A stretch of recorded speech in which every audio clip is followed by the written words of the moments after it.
नमस्कार विद्यार्थी मित्रांनो, स्वागत आहे आपलं यूट्यूब चॅनल ज्याचं नाव आहे मोहित मोटिवेटेड एक्झाम चॅनल. आज आपण बघणार आहोत शिक्षक भरतीबद्दल आलेली एक नवीन अपडेट. ती अपडेट कोणती आहे तर आपण सुरुवात करूया व्हिडिओला. अपडेट अशी आहे, राज्यात 9,000 शिक्षकांची भरती. मे 2026पर्यंतची रिक्त पदे भरणारा पवित्र पोर्टलद्वारेच भरती प्रक्रिया. जिल्हा परिषद, महानगरपालिका व नगरपालिका शाळांमध्ये 9,000 शिक्षकांची भरती होणार आहे.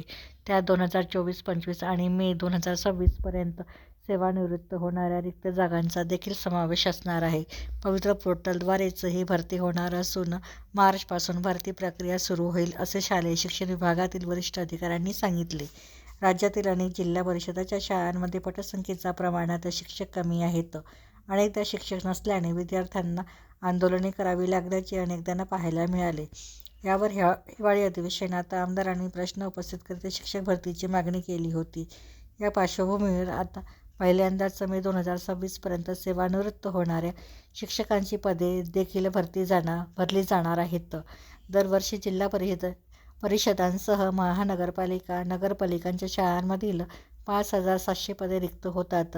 दरम्यान 15 मार्च 2024च्या शासन निर्णयानुसार जिल्हा परिषद शाळांची 2025-26च्या शैक्षणिक वर्षातील संच मान्यता पूर्ण झाली आहे. संच मान्यतेच्या निकषांनुसार अतिरिक्त ठरणाऱ्या शिक्षकांची पहिल्यांदाच समायोजन होईल. त्यानंतर रिक्त राहिलेली पदे एकूण रिक्त पदांची 80% भरली जाणार आहेत. राज्यातील प्रत्येक जिल्हा परिषद, महापालिका, नगरपालिकांचे मे 2026पर्यंत सेवानिवृत्त होणाऱ्या शिक्षकांची पदे समाविष्ट करून पवित्र पोर्टलवर जाहिराती अपलोड कराव्या लागणार आहेत. त्यानुसार पवित्र पोर्टलवरून शिक्षक भरती होणार आहे. महाराष्ट्र राज्य परीक्षा परिषदेचे पत्र. शालेय शिक्षण विभागाकडे शिक्षक भरती आता महाराष्ट्र राज्य परीक्षा परिषदेमार्फत होईल, असा शासन निर्णय आला. मात्र विभागाकडील कर्मचाऱ्यांना TETचा अनुभव आहे. पहिल्यांदाच शिक्षक भरती या विभागाच्या वतीने होणार असल्याने कर्मचाऱ्यांना प्रशिक्षण द्यावे लागणार आहे. याशिवाय महाराष्ट्र राज्य परीक्षा परिषदेकडे मनुष्यबळ देखील कमी आहे. त्यामुळे शिक्षक भरतीसाठी कर्मचाऱ्यांना प्रशिक्षण व अतिरिक्त मनुष्यबळ पुरविण्यासंदर्भातील पत्र शासनाला पाठविण्यात आल्याचे सूत्रांनी सांगितले आहेत. राज्यातील शिक्षकांची रिक्त पदे आहेत, बघूया. एकूण मंजूर पदे आहे 1,90,000. सध्या रिक्त पदांची संख्या आहे 6,000. अतिरिक्त शिक्षक ठरले आहे 2,400 आणि मे 2026पर्यंत निवृत्त शिक्षकांची संख्या ही 5,500 एवढी असणार आहे. तर TETचा निकाल याच महिन्यात 23 नोव्हेंबर रोजी पार पडलेल्या शिक्षक पात्रता परीक्षेचा TETचा निकाल अंतिम टप्प्यात आहे.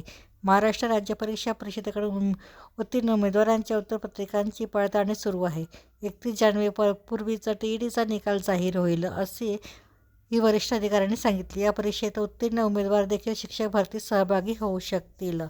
तर ही होती शिक्षक भरतीबद्दल आली एक नवीन अपडेट. अशाच नवीन अपडेट बघण्यासाठी व्हिडिओला लाईक करा, कमेंट्स करा, जास्तीत जास्त हाईप करून व्हिडिओला शेअर करा आणि चॅनलवर जर नवीन असाल तर चॅनलला सबस्क्राईब करायला विसरू नका.